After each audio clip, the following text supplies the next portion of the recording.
Hello guys, આપણે 11 kVની અંદર fault આવ્યો છે તો આપણે રિલે જોઈ લઈશું.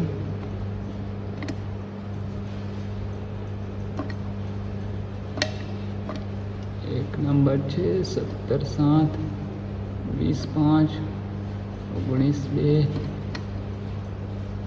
અને 7 નંબર 4 5 એટલે ઓવર કરંટમાં ફીડર ટ્રીપ થયું છે.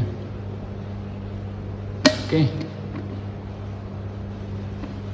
તો આપણે ડીજીવીસીએલને જાણ કરીશું લાઇન પેટ્રોલિંગ કરવા માટે. એ પછી પ્રોબ્લેમ ખબર પડશે કે જમ્પર તૂટી ગયો છે કે પછી ડીઓ ઉડી ગયો છે. 20.5. ઓકે ગાઈસ, આપણો 11 kVનો ફીડર ફોલ્ટમાં ગયો છે, ઓવર કરંટમાં છે 3 ફેઝમાં. તો આપણે એને પીએફમાં મૂકી દઈશું. પીએફનો મતલબ છે પરમનન્ટ ફોલ્ટ.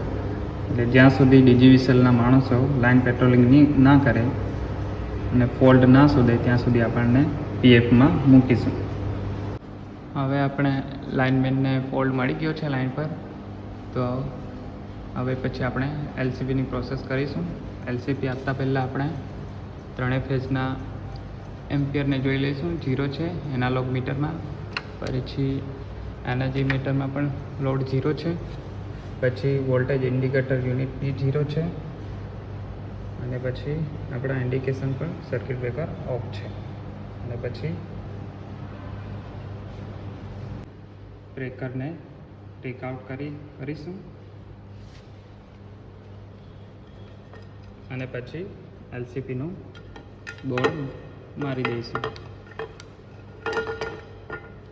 એટલે પ્લાન ક્લિયર પરમિટ.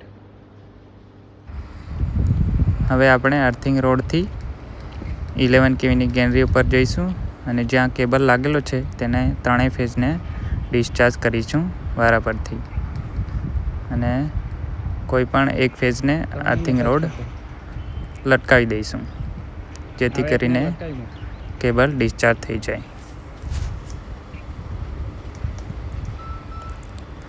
પછી તમે જોઈ શકો છો જે લાઇનમેન છે જ્યાં જમ્પર તૂટી ગયું છે એને રિપેર કરવા માટે ગેનરી પર ચડશે અને પછી એનું કામ કરશે.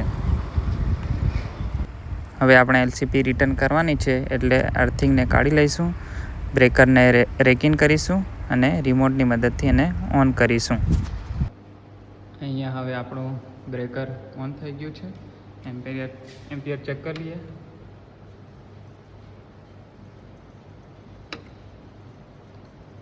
40 39 ને 37 ત્રણેય ફેઝમાં એમ્પિયર આવી ગયા છે અને એનાલોગ મીટરમાં બી ત્રણેય ફેઝમાં એમ્પિયર બતાવે છે.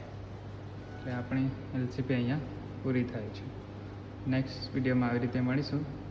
લાઈક, કોમેન્ટ અને સબસ્ક્રાઈબ કરી દેજો.